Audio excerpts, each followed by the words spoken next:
Llegué de smoking y la cita de mi hermano ocupaba mi lugar. Es solo una silla, no seas dramático, dijo papá. Saqué los papeles de su condominio y respondí, y esto es solo un aviso de desalojo.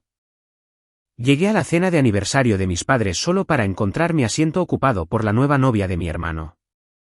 Mi madre me dijo que me quedara de pie. Humillada, me guardé el regalo de $5.000 en el bolsillo y me fui. Dejarles con la cuenta fue la primera vez que realmente me defendí. Me palpitaba la pierna. Era un dolor sordo y persistente que se irradiaba desde mi tobillo hasta la rodilla. Un recordatorio de que solo habían pasado 3 semanas desde una cirugía de reconstrucción que se suponía que me mantendría sin poder caminar durante un mes. Pero no estaba en la cama. No estaba descansando. Estaba de pie en el vestíbulo de la Miri, el bistró francés más exclusivo de la ciudad, vistiendo un smoking a medida de color verde esmeralda que había comprado específicamente para esta noche. Me apoyaba pesadamente en el bastón que había intentado hacer pasar por un accesorio de moda, pero el sudor que perlaba mi frente no era por la humedad. Era por el puro esfuerzo físico de mantenerme erguida. Se suponía que esta sería la noche en que finalmente los enorgullecería. Era el 30 aniversario de mis padres, 30 años. Durante la última década, su matrimonio había sido un terreno rocoso de silencios incómodos y pullas pasivo-agresivas. Pero habían decidido renovar su compromiso con una cena que yo había organizado. Siendo una planificadora de eventos corporativos de alto nivel, la carga, naturalmente, recayó en mí. Había movido hilos, cobrado favores para conseguir el reservado privado y había elegido el menú yo misma. Pero la pieza central de mi esfuerzo no era el lugar. Era el sobre dentro del bolsillo interior de mi chaqueta. Dentro había un cheque de caja por $5.000. Era dinero que había reunido trabajando turnos dobles, saltándome mis propias citas de fisioterapia para ahorrar en los copagos y comiendo fideos instantáneos durante 2 meses. Estaba destinado a cubrir su segundo crucero de luna de miel, un viaje del que se habían quejado durante años por no poder permitírselo. Ajusté mi bastón, respiré hondo para calmar el temblor de mi mano y caminé hacia el reservado privado. Al doblar la esquina, la escena me golpeó como un puñetazo. La mesa redonda estaba puesta para 4. Mi madre, Mónica, estaba sentada en el lujoso sofá de terciopelo, radiante con un vestido plateado que le había comprado. Mi padre, Gustavo, estaba a su lado, riéndose de algo. Y allí, en el asiento directamente frente a ellos, mi asiento, el que tenía el cojín ergonómico específico que había solicitado para mi tobillo, estaba sentada una extraña. Era joven, quizás de 22 años, con el pelo rubio oxigenado y un vestido demasiado informal para el lugar. Se inclinaba hacia mi hermano Javier. Javier, que había prometido recogerme para que no tuviera que conducir con mi tobillo malo, pero que me había ignorado hacía 3 horas, obligándome a tomar un Uber. Estaban riendo, brindando con las copas de champán que yo había pedido por adelantado. «Feliz aniversario», dije, forzando una sonrisa, aunque mi voz sonó frágil para mis propios oídos. La risa se apagó al instante. Mónica levantó la vista, sus ojos escaneándome de arriba abajo. No había calidez, ni preocupación por el hecho de que me apoyaba precariamente en mi bastón. Entrecerró los ojos al ver mi traje. «Andrea», dijo, con tono plano. «Llegas tarde». «El Uber tardó un poco», dije, cojeando más cerca. Javier no apareció. «Ah, cierto», dijo Javier, sin siquiera mirarme.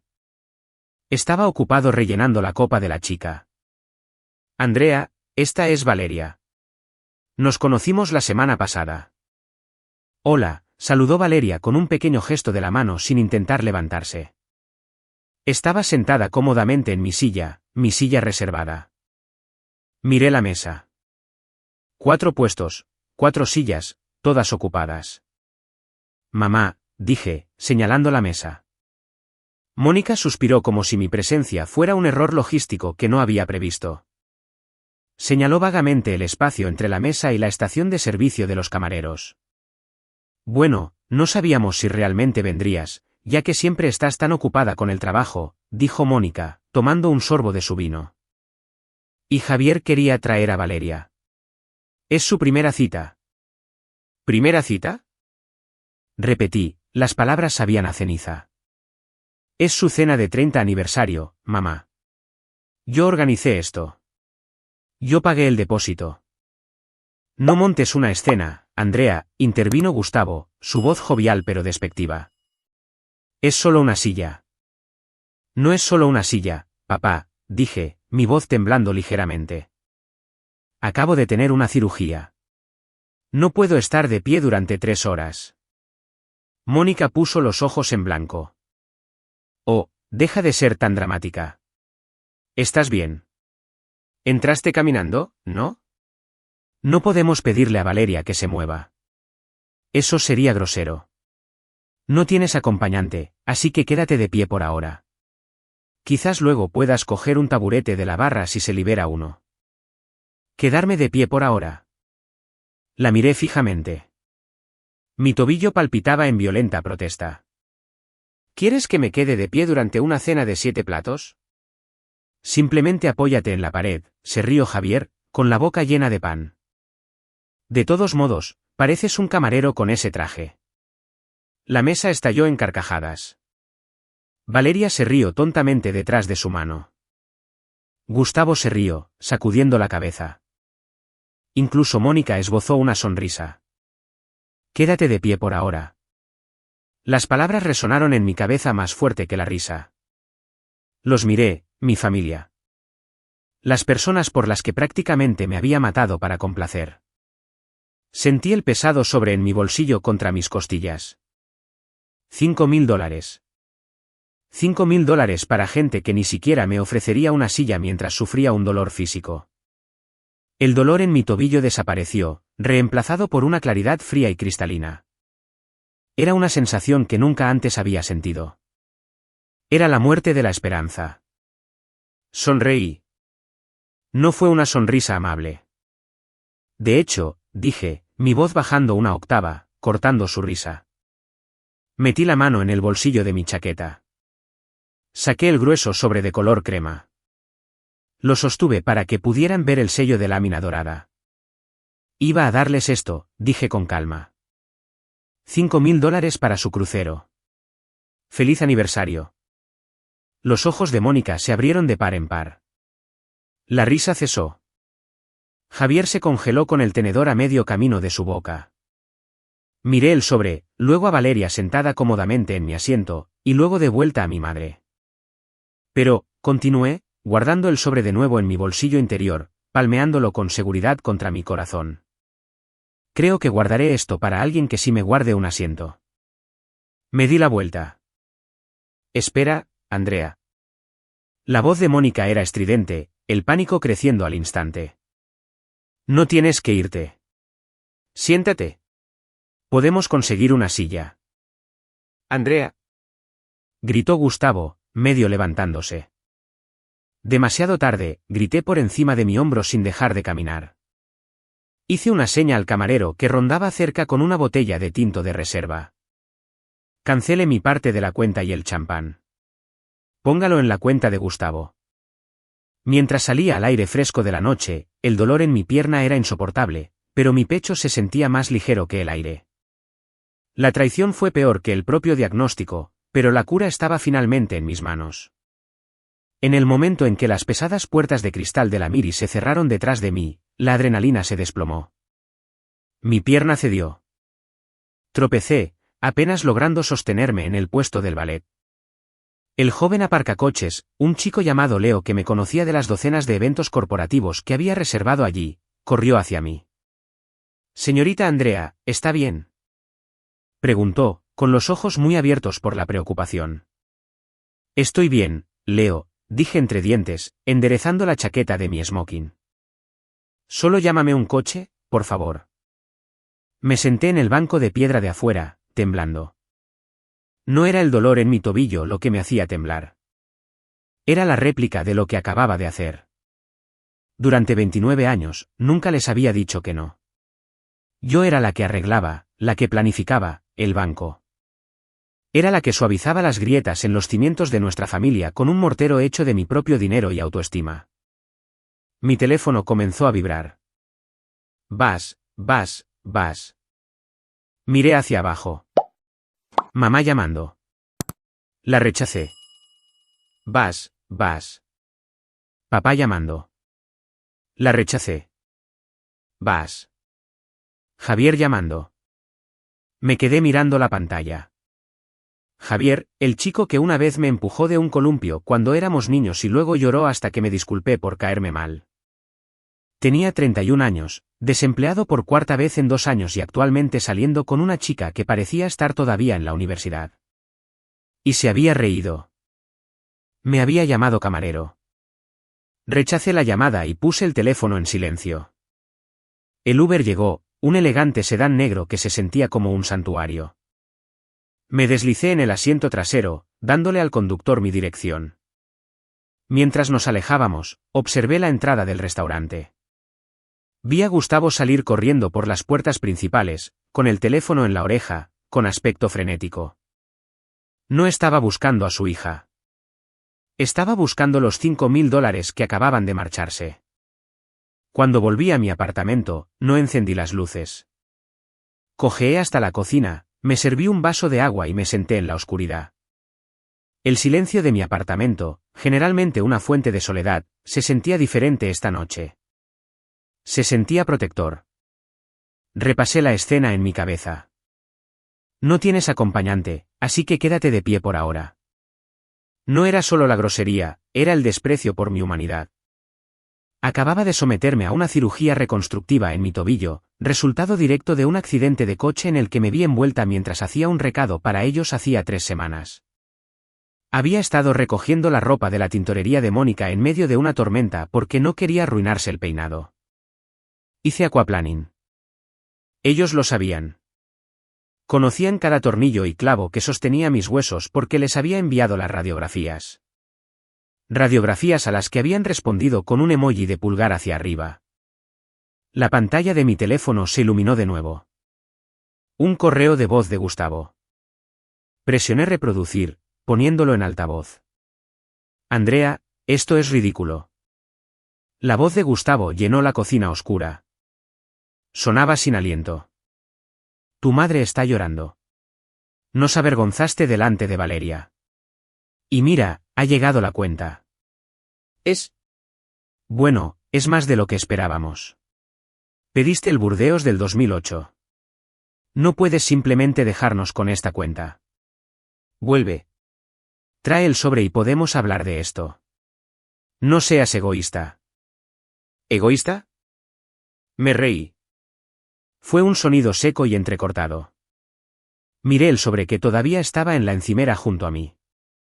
$5.000. Eran todos mis ahorros. No me quedaba nada en mi fondo de emergencia. Había arriesgado mi seguridad financiera para darles un crucero, esperando que tal vez, solo tal vez, si les daba algo lo suficientemente grande, finalmente me mirarían con la misma adoración que le daban a Javier por simplemente existir. Cogí el sobre. Pensé en romperlo, pero luego recordé algo. Recordé el contrato de arrendamiento. Mis padres vivían en un hermoso apartamento en el centro. Era su orgullo y alegría. Le decían a todo el mundo que se habían mudado a un lugar más pequeño por razones de estilo de vida, pero no era así. Se habían mudado porque Gustavo había perdido sus ahorros de jubilación en el juego hacía 5 años. Yo había intervenido. Había usado mi crédito, mi nombre y mis ingresos para firmar el contrato de arrendamiento para ellos. Pagaba el 40% del alquiler cada mes porque su seguridad social no lo cubría. Vuelve, había dicho Gustavo. No seas egoísta. Pensaban que la cena era la palanca. Pensaban que la vergüenza era el arma. Golpeé el sobre contra la encimera de granito, pero habían olvidado una cosa crucial. Susurré a la habitación vacía. El contrato de arrendamiento se renovaba en 4 días. Y la titular principal del contrato, la única con el puntaje de crédito para calificar, era yo. Para entender por qué me quedé en ese restaurante como una mendiga en smoking, tienes que entender el ecosistema de mi familia. No era solo favoritismo. Era un culto a la personalidad. Y la deidad era Javier. Javier nació con un encanto del que yo carecía. Fue el mariscal de campo del instituto, el rey del baile de graduación, el tipo que podía convencer a un policía para que no le pusiera una multa. Yo era la estudiosa, la tranquila, la que trabajaba en la biblioteca. Mónica amaba el brillo de Javier. Se veía a sí misma en él, o al menos la versión de sí misma que quería que el mundo viera. Yo era útil. Javier era decorativo. Cuando comencé mi negocio de planificación de eventos, Mónica me dijo que era un pasatiempo bonito. Cuando conseguí mi primer cliente de Fortune 500, me preguntó si podía conseguirle a Javier una entrevista para un puesto de vicepresidente para el que no estaba cualificado en absoluto. Cuando compré mi propio apartamento, criticó las molduras del techo. Pero el abuso financiero comenzó lentamente. Empezó con prestarle dinero a Gustavo para inversiones que nunca dieron frutos. Luego fue cubrir el seguro del coche de Javier porque se le olvidó. Luego fue el apartamento. Lo hice porque estaba desesperada por lo único que el dinero no podía comprar, su aprobación.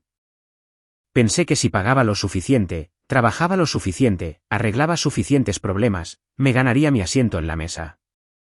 Esta noche demostró que incluso si yo comprara la mesa, todavía no me permitirían sentarme en ella. Me senté allí en la oscuridad, el dolor en mi tobillo palpitando al ritmo de mi corazón, y dejé que los recuerdos me invadieran. La vez que Mónica se olvidó de mi graduación universitaria porque Javier tuvo una crisis con una chica. La vez que Gustavo usó el dinero de mi cumpleaños para comprarle a Javier un nuevo juego de palos de golf. Y luego estaba Mónica. Mónica no era solo una madre que tenía favoritos. Era una arquitecta de la inseguridad. Era una mujer que pasaba sus días creando una vida perfecta en Facebook, publicando fotos de mi guapo hijo mientras me recortaba de los retratos familiares porque no encajaba en la estética. Era una ex reina de la belleza que se negaba a envejecer y se negaba a dejar que nadie más brillara.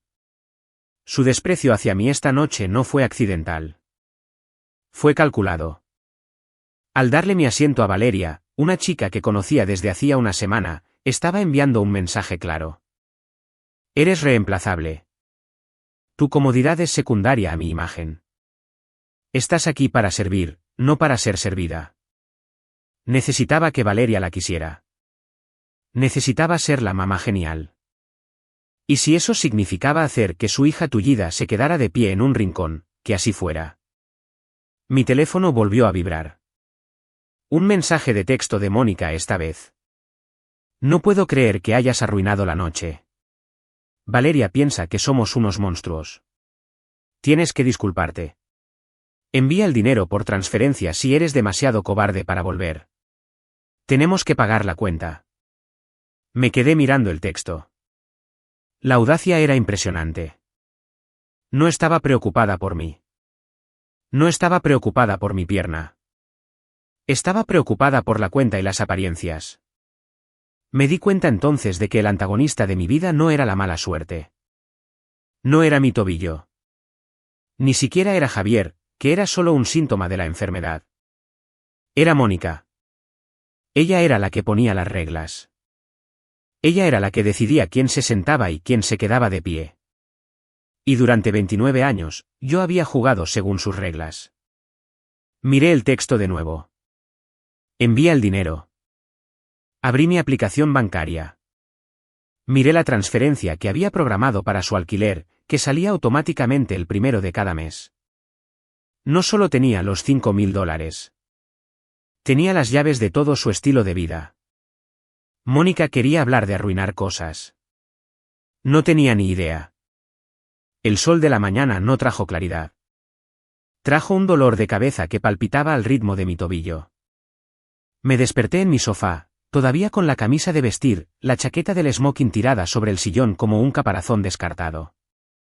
Mi teléfono era un cementerio de notificaciones. 17 llamadas perdidas. 42 mensajes de texto. Mamá, tienes que pagar la cuenta. El gerente amenaza con llamar a la policía. Javier, eres una psicópata. Valeria está llorando. Papá, Andrea, por favor, solo contesta. Mamá, no puedo creer que nos estés haciendo esto. Somos familia. ¿Familia? La palabra se sentía como un insulto. Me incorporé, haciendo una mueca al poner peso sobre mi pierna mala. Necesitaba café y necesitaba una estrategia. Cojeé hasta la cocina, El silencio del apartamento se sentía menos como un santuario y más como una sala de guerra. Abrí mi portátil. Mi primer instinto fue bloquearlos a todos, meterme en un agujero y dejar que el mundo ardiera. Pero la planificadora de eventos que hay en mí tomó el control. Modo de gestión de crisis. Paso 1. Evaluar los daños. Inicié sesión en mi cuenta bancaria principal. Los $5.000 seguían allí, a salvo. Pero luego hice clic en la cuenta de ahorros de emergencia familiar. Era una cuenta conjunta que tenía con Gustavo. La había abierto hacía 3 años cuando él tuvo un susto con su presión arterial. Ponía $500 en ella cada mes, por si acaso. Me quedé mirando la pantalla. El saldo era de $42,18. Se me cortó la respiración. Debería haber casi $18.000 ahí. Hice clic en el historial de transacciones. Una serie de retiros, todos realizados en las últimas 3 semanas. $2.000, $3.000, $5.000, todos transferidos a una cuenta etiquetada como K-Star Enterprises. Javier. Sentí un sudor frío en la nuca. K-Star era el nombre de emprendedor de Javier. Era el nombre que usaba para su fallido negocio de dropshipping, su fallido esquema de criptomonedas y, aparentemente, su exitoso robo de mi dinero. Cogí mi teléfono y llamé al banco, mis manos temblaban tanto que apenas podía tocar la pantalla. Primer Banco Nacional, habla Sara. ¿En qué puedo ayudarle?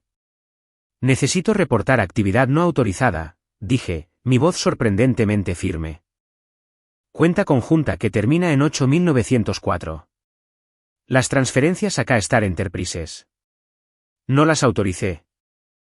Hubo una pausa, el tecleo de un teclado. Veo aquí que las transferencias fueron autorizadas a través de la banca telefónica por el otro titular de la cuenta, Gustavo Martínez. Proporcionó las respuestas de seguridad correctas. Gustavo. Mi padre. El hombre que se había reído cuando me dijeron que me quedara de pie. No solo me había visto ser humillada. Había financiado a la audiencia con mi propio dinero. Ya veo, susurré. Gracias. Colgué. La traición no era una grieta. Era un cañón. No grité. No lloré. Abrí una nueva pestaña. Paso 2. Asegurar los activos. Navegué hasta el portal de gestión de propiedades del apartamento de mis padres, los Riverside Lofts. Vida de lujo para 2 personas con 0 ingresos. Yo era la garante. Yo era la arrendataria principal. Sus nombres figuraban como ocupantes permitidos. La renovación del contrato estaba pendiente. Debía firmarse digitalmente antes del viernes. Pasé el ratón sobre el botón que decía renovar contrato. Pensé en la cirugía que había afrontado sola porque Mónica tenía una cita para almorzar. Pensé en el accidente de coche que tuve haciendo un recado para ella. Pensé en Valeria sentada en mi silla, bebiendo mi champán. Moví el ratón. Hice clic en terminar contrato. Apareció un cuadro de confirmación. ¿Estás seguro? Esta acción no se puede deshacer. Los ocupantes deben desalojar antes del día 30. Hice clic en sí. No había terminado. Necesitaba saber exactamente cuán profunda era la podredumbre. No podía simplemente adivinar. Necesitaba munición. Cogí mi teléfono y llamé a David, un investigador privado que usaba para investigar a los proveedores para eventos de alto standing. Andrea, respondió David al segundo timbrazo. Es domingo, ¿estás bien? Necesito un informe completo sobre Javier Martínez, dije, yendo directo al grano. Y busca a una tal Valeria asociada con él. Necesito saber a dónde fueron $18.000 en las últimas 3 semanas. Y David, lo necesito para mañana. Andrea, ¿ese es tu hermano? No, dije, mirando el saldo de la cuenta vacía en mi pantalla. Ese es un ladrón. El lunes por la mañana llegó con la sutileza de un mazo. Estuve en mi oficina temprano, sumergiéndome en la logística de una gala tecnológica, tratando de fingir que mi vida personal no estaba implosionando. A las 10:15 de la mañana, la recepcionista me llamó. Andrea, tus padres están aquí. Dicen que es una emergencia. Cerré los ojos por un segundo. Por supuesto que estaban aquí. No podían contactarme por teléfono, así que traían el circo a mi lugar de trabajo. Envíalos a la sala de conferencias B, dije. No los dejes entrar en el área de trabajo principal. Cogí una carpeta. Dentro estaba la impresión de las transacciones bancarias y la confirmación de la terminación del contrato de arrendamiento, y caminé hacia la sala de conferencias con paredes de cristal. Mónica y Gustavo ya estaban allí. Mónica caminaba de un lado a otro, sus tacones resonando agresivamente en el suelo de hormigón pulido. Gustavo estaba sentado, pálido y disminuido, retorciendo una gorra de béisbol en sus manos. Cuando entré, Mónica se giró. No estaba llorando. Estaba furiosa. ¿Cómo te atreves?, siseó, abandonando cualquier pretensión de saludo. ¿Tienes idea de lo vergonzoso que fue? El gerente amenazó con llamar a la policía, Andrea. Tuvimos que dividir la cuenta en 4 tarjetas de crédito diferentes. Hola a ti también, mamá, dije, cojeando hasta la cabecera de la mesa. No me senté. Necesitaba la ventaja de la altura. No te pongas sarcástica conmigo, espetó, golpeando su bolso de diseñador sobre la mesa. ¿Nos dejaste allí con Valeria? Esa pobre chica estaba mortificada. Valeria, repetí. La chica sentada en mi silla. Era una silla. Estalló Gustavo, levantando la vista. Por Dios, Andrea, era solo una silla. ¿Por qué eres tan mezquina? ¿Mezquina? Abrí la carpeta. Deslicé el extracto bancario sobre la mesa pulida. Se detuvo justo delante de Gustavo. Robarle $18.000 a tu hija es mezquino, papá. La sala quedó en silencio. El aire acondicionado zumbaba, en marcado contraste con el repentino vacío de ruido. Gustavo miró el papel. Su rostro pasó de pálido a un tono grisáceo enfermizo. Yo, tartamudeó Gustavo. Eso fue un préstamo. Un préstamo implica que lo pediste, dije, mi voz helada. Un préstamo implica que tienes la intención de devolverlo. Robaste del fondo de emergencia. Mi fondo de emergencia. Mónica dio un paso adelante, protegiéndolo instintivamente. Lo necesitábamos. Javier está en problemas, Andrea. Problemas de verdad. Tiene deudas. No podíamos dejar que le hicieran daño. Íbamos a devolverlo una vez que llegara el acuerdo de Gustavo. El acuerdo de Gustavo de la demanda colectiva es de $400, mamá, dije. Lo sé. Yo presenté los papeles por él. Tú tienes tanto, gritó Mónica, su compostura resquebrajándose. Tienes este trabajo, esta oficina, tus trajes elegantes. Lo tienes todo. Y le niegas a tu hermano un poco de ayuda. Un poco de ayuda, me reí, un sonido áspero que me sobresaltó. He pagado su alquiler durante 5 años. He pagado el seguro de su coche. He pagado sus vacaciones. Y cuando aparezco con $5.000 más, me dices que me quede en un rincón. Eso es lo que hacen las familias, gritó Mónica. Se apoyan mutuamente. No, dije. Eso es lo que hacen los anfitriones con los parásitos. Saqué la segunda hoja de papel de la carpeta. Ya que hablamos de apoyo, dije, deslizando el aviso de terminación del contrato hacia ellos. Probablemente deberían ver esto. Mónica arrebató el papel. Lo leyó. Sus ojos se abrieron, desorbitados de una manera que habría sido cómica si no fuera tan trágica. Terminación. Susurró. ¿Qué es esto? No voy a renovar el contrato del apartamento, dije con calma. Me retiro como garante. Tienen 30 días para desalojar, o pueden firmar un nuevo contrato ustedes mismos si pasan la verificación de crédito. No pasaremos la verificación de crédito, gritó Gustavo, poniéndose de pie. ¿Sabes que esto nos deja sin hogar, Andrea? Estás dejando a tus padres en la calle. Tienen $18.000 de mi dinero, dije. Quizás Javier pueda devolvérselos. O quizás Valeria tenga una habitación de invitados. Pequeña zorra desagradecida, escupió Mónica, la apariencia de madre preocupada desapareciendo por completo, revelando la fealdad debajo. Después de todo lo que hicimos por ti. Te criamos. Te dimos un techo sobre tu cabeza. Y yo acabo de pagar por ese techo durante 5 años, respondí, inclinándome hacia adelante, con las manos planas sobre la mesa. La transacción está completa. Estamos en paz. Reglaré esto, siseó Mónica, agarrando el brazo de Gustavo. Le contaré a todo el mundo lo que has hecho. Se lo diré a tu tía, a tus primos, a todos. Te quedarás sola, Andrea. Completamente sola. Estaba sola en esa mesa, mamá, dije en voz baja. He estado sola durante mucho tiempo. Al menos ahora no estaré en la ruina. Señalé la puerta. Salgan antes de que llame a seguridad. Mónica cumplió su amenaza incluso antes de salir del estacionamiento. Al mediodía, mi teléfono vibraba con notificaciones de Facebook. Había publicado un largo y divagante estado. Con el corazón roto hoy. Mi propia hija, a quien hemos apoyado y amado incondicionalmente, ha decidido desalojar a sus padres ancianos a la calle. Se ha convertido en un monstruo corporativo frío y sin corazón. Estamos aterrorizados y no sabemos a dónde iremos. Por favor, recen por nosotros. Los comentarios llovían. Tías que no había visto en una década me llamaban desvergonzada. Mi primo publicó un emoji de serpiente. Pero la tormenta en las redes sociales era una distracción. Estaba concentrada en la investigación.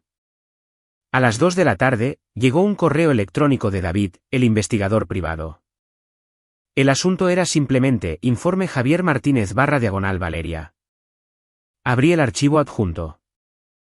Los detalles eran peores de lo que imaginaba. Valeria no era una novia. Su nombre era Valeria Fuentes, y era una modelo de Instagram que salía con hombres por honorarios de apariencia. Javier la había contratado. Le pagó $500 para que asistiera a la cena con él para que pareciera que tenía éxito y estaba sentando la cabeza. Había usado mi dinero robado para contratar a un accesorio para poder verse mejor que yo. Pero el informe iba más allá. La cuenta de K-Star Enterprises no solo canalizaba dinero a Javier. Había transferencias a un sitio de apuestas en línea y una transferencia a un nombre desgarradoramente familiar, Consultoría L. Morales. L. Morales. Linda Morales, el apellido de soltera de mi madre. Se me revolvió el estómago. Mónica no solo estaba permitiendo a Javier. Estaba sacando tajada. Estaba tomando una parte del dinero que Gustavo me robó para financiar su propio fondo secreto. Me recosté en mi silla de oficina, la habitación daba vueltas. Gustavo era el ladrón en el papel, pero Mónica era la arquitecta. ¿Y Gustavo? ¿Acaso lo sabía? Necesitaba romper la alianza. No podía luchar contra ellos como una unidad. Necesitaba cortar el vínculo entre el cómplice y la mente maestra. Le envié un mensaje de texto a Gustavo, solo a él. Papá, nos vemos en la cafetería de la cuarta. ¿Solo? Si viene mamá, me voy. Tengo algo que necesitas ver sobre el dinero. Apareció 40 minutos después. Parecía 10 años mayor que esa mañana. Llevaba la misma ropa, arrugada y manchada de sudor. No le pedí un café. Simplemente coloqué el iPad en la mesa entre nosotros. Sé que tomaste el dinero, papá, dije. Pero sé que no lo gastaste todo. Era para Javier, murmuró Gustavo, mirando sus manos. Le debe a gente mala, Andrea. Tiburones. Iban a hacerle daño. No, papá, dije. Le debe a casinos y a una agencia de acompañantes.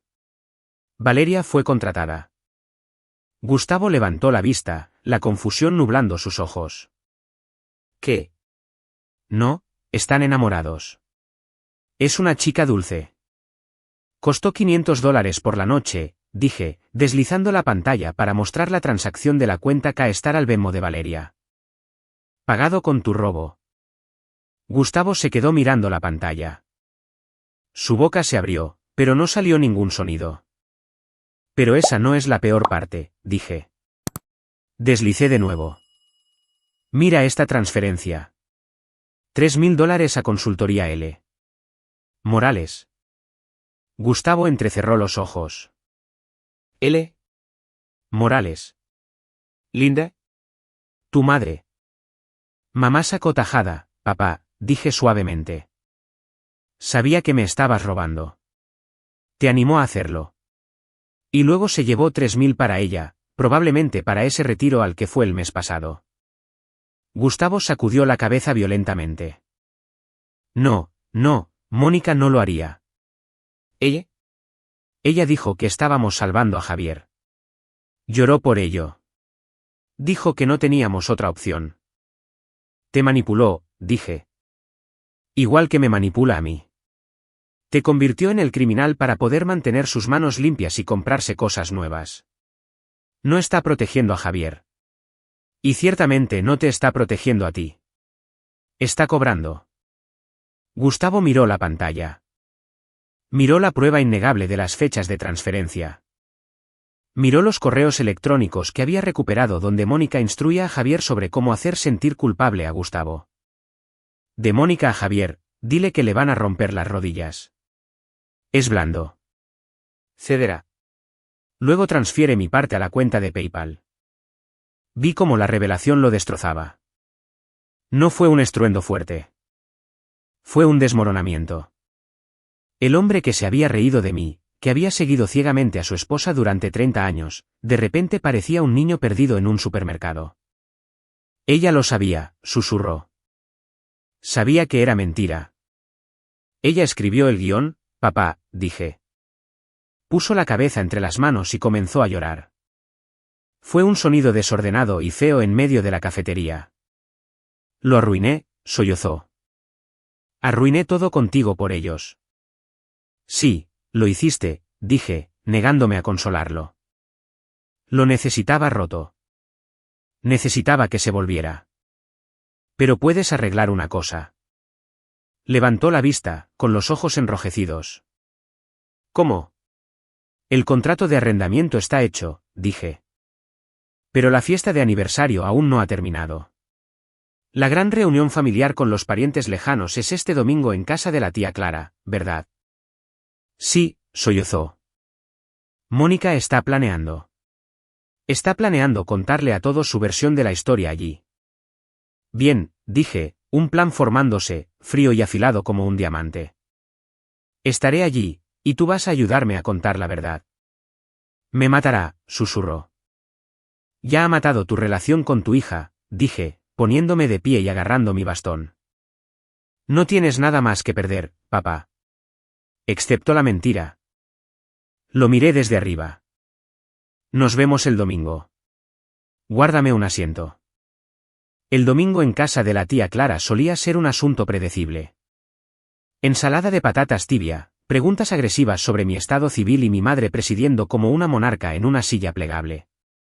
Pero hoy, la atmósfera era diferente. Estaba cargada. El aire se sentía pesado, como el cielo se vuelve verde antes de que un tornado toque tierra. Llegué 20 minutos tarde. Llevaba una chaqueta negra elegante y vaqueros, apoyándome en mi bastón. No traje un plato de comida. Traje un portafolio de cuero delgado y una memoria USB. Mientras entraba por la puerta corredera de cristal al patio trasero, la charla se apagó al instante. 30 cabezas se giraron. Mis primos, que generalmente me saludaban con indiferencia, me miraban con abierta hostilidad. La tía Clara, una mujer que vivía para el chisme, apretó los labios en una línea delgada. Mónica estaba presidiendo cerca de la parrilla. Llevaba un vestido floral que costaba más que la mensualidad de mi coche, pagado, ahora lo sabía, con mi fondo de emergencia. Cuando me vio, no solo frunció el ceño, actuó. Jadeó, llevándose una mano al pecho, interpretando perfectamente a la víctima. Andrea, dijo, su voz temblando lo suficiente como para ser oída en todo el patio. Yo. No pensé que vendrías después de lo que nos has hecho. El murmullo de la multitud se hizo más fuerte. Solo estoy aquí para aclarar las cosas, mamá, dije, mi voz firme. Cojeé más adentro del patio. Publicaste una historia bastante interesante en Facebook. Pensé que la familia merecía la versión del director. No queremos oír tus mentiras, gritó Javier desde la nevera. Sostenía una cerveza, con aire de suficiencia. Valeria no se veía por ninguna parte. Su contrato obviamente no cubría barbacoas familiares. Estás echando a mamá y papá a la calle. Eso es todo lo que necesitamos saber. ¿Lo es? Pregunté, mirando el círculo de rostros. ¿Es eso realmente todo lo que necesitan saber? Tía Clara, comentaste en la publicación de mamá que yo era una desvergonzada. Tío Roberto, me enviaste un mensaje llamándome serpiente de corazón frío. Creo que todos merecen saber por qué terminé el contrato de arrendamiento. Porque eres egoísta, espetó Mónica, dando un paso adelante, sus ojos brillando con un pánico que intentaba ocultar desesperadamente. Porque ganas un poco de dinero y te crees mejor que todos. Crees que porque nos compraste ese apartamento, nos posees. Somos tus padres. No creo que los posea, dije con calma. Pero sí creo que poseo los $18.000 que robaron de mi cuenta bancaria. El silencio que siguió fue absoluto. Un pájaro pió ruidosamente en el roble. El único sonido en el patio. Eso es mentira, gritó Javier, interponiéndose entre la familia y yo. Está mintiendo. Está loca. Lo estoy. Miré más allá de Javier, directamente a mi padre. Gustavo estaba sentado en un banco cerca de la valla, mirando sus zapatos. Parecía pequeño, derrotado. Papá, estoy mintiendo. Mónica giró la cabeza hacia Gustavo.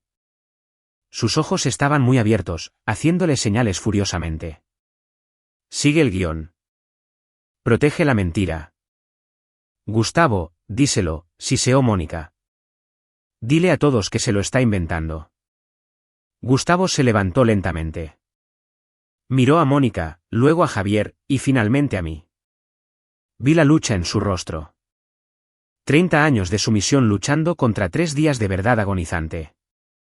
No está mintiendo, dijo Gustavo. Su voz era baja, ronca. ¿Qué has dicho? Chilló Mónica, su máscara resbalando. Dije que no está mintiendo, gritó Gustavo, su voz quebrándose. El arrebato sorprendió a todos, incluido a él. Yo tomé el dinero. Llamé al banco. Fingí ser Andrea para responder a las preguntas de seguridad. Tomé $18.000. Un jadeo colectivo recorrió el patio. La tía Clara se llevó la mano a la boca. Porque Javier estaba en problemas, gritó Mónica, girando instantáneamente hacia la defensa de la madre protectora. Mi hijo estaba en peligro. Hicimos lo que teníamos que hacer. Cualquier padre haría lo mismo. ¿Peligro? Pregunté. Así lo llamamos ahora. Caminé hacia la televisión exterior montada en la pared del patio. La instalación del verano pasado, orgullo y alegría de Javier. Conecté mi memoria USB en el puerto lateral. La pantalla parpadeó y se encendió. Soy planificadora de eventos, dije, mi voz proyectándose claramente. Me ocupo de los detalles, y los detalles del peligro de Javier son fascinantes. Hice clic en el control remoto. Apareció una foto en la pantalla. Era una captura de pantalla de la transacción de Venmo. Para Valeria Fuentes. Cantidad, $500. Nota, servicio de cita para cena. Javier no estaba en peligro, dije. Estaba en una cita. Una cita que pagó con mis ahorros para gastos médicos. Valeria no es su novia. Es una acompañante que contrató para parecer exitoso en la cena de aniversario. La cara de Javier se puso carmesí. Los primos comenzaron a susurrar. Alguien se rió, un sonido corto y sorprendido. Es una modelo, tartamudeó Javier, mirando a su alrededor salvajemente. Es una influencer. Es un accesorio contratado, corregí. Igual que tu negocio. Hice clic en el control remoto de nuevo. Apareció una hoja de cálculo. K-Star Enterprises, transferencias salientes. Leí la lista. Póker en línea. DraftKings. Estafas de criptomonedas. Y un alquiler de coche de lujo para el fin de semana. Miré a Javier. No estabas pagando a usureros, Javier. Estabas alquilando un Mercedes para impresionar a una chica a la que le pagabas por horas. Mónica parecía que iba a vomitar. Se volvió hacia la familia, con las manos temblando. Yo no lo sabía. Gustavo me dijo que era una deuda. Pensé que estábamos salvando su vida. Era buena. Era muy buena. Estaba tirando a Javier y a Gustavo debajo del autobús para salvarse, interpretando a la madre ignorante y desconsolada. ¿No lo sabías?, pregunté en voz baja. No, sollozó Mónica, las lágrimas fluyendo libremente. No tenía ni idea. Solo quería ayudar a mi hijo. Entonces explica esto, dije. Hice clic en el control remoto una última vez. La pantalla se llenó con un único recibo de transferencia bancaria ampliado de K-Star Enterprises a Consultoría L. Morales. Cantidad, $3.000. Fecha, 14 de octubre. 14 de octubre, dije. 2 días después de que papá transfiriera la primera parte del dinero robado a Javier. Hiciste que Javier te enviara una comisión, mamá. $3.000. Me volví para enfrentarla. Estaba congelada. Las lágrimas se habían detenido al instante. Sabías que papá me estaba robando, dije, mi voz resonando con la finalidad del martillo de un juez. Lo alentaste. Le dijiste que decir al banco. Y luego tomaste tu parte. Monetizaste el robo de tu propio esposo y el fondo de cirugía de tu hija para poder. ¿Qué? ¿Ir a ese fin de semana de spa, comprar ese vestido? El patio estaba en un silencio sepulcral. La tía Clara se alejó de Mónica, creando un espacio físico entre ellas. Mónica miró a su alrededor, buscando un aliado, un rostro compasivo. No había ninguno. Incluso Javier la miraba con traición. No sabía que ella había sacado tajada de su botín. Yo, susurró Mónica. Yo también merezco cosas bonitas. Era la verdad. Finalmente, la fea y desnuda verdad. Gustavo se acercó a mí. No miró a Mónica. Se paró a mi lado, hombro con hombro. Nos vamos del apartamento el viernes, anunció Gustavo a la familia. Voy a conseguir un trabajo y le devolveré a Andrea hasta el último centavo, aunque me lleve el resto de mi vida. Miró a Mónica. Puedes venir conmigo al apartamento estudio que encontré, o puedes irte. Pero se acabó el mentir por ti, Mónica. Mónica miró al hombre pequeño y roto que había controlado durante 3 décadas. Me miró a mí, de pie, alta, con la chaqueta de mi smoking. Miró a su familia, que la miraba como si fuera una extraña. No gritó. No luchó. Simplemente se encogió. La reina del patio había perdido su corona. Creo que deberías irte, dijo la tía Clara, su voz helada. Esta es una reunión familiar y, francamente, Mónica, no creo que sepas lo que significa esa palabra. Las consecuencias fueron rápidas y absolutas. Mónica intentó girar la historia una última vez en Facebook, afirmando que las imágenes en la televisión estaban photoshopeadas, pero el daño estaba hecho. La familia había visto las transacciones. Habían visto el rostro de Gustavo. La habían oído admitir que merecía cosas bonitas mientras estaba de pie sobre el cadáver digital de mi cuenta de ahorros. Para el viernes, los Riverside Lofts estaban vacíos. No fui a ayudarlos a mudarse.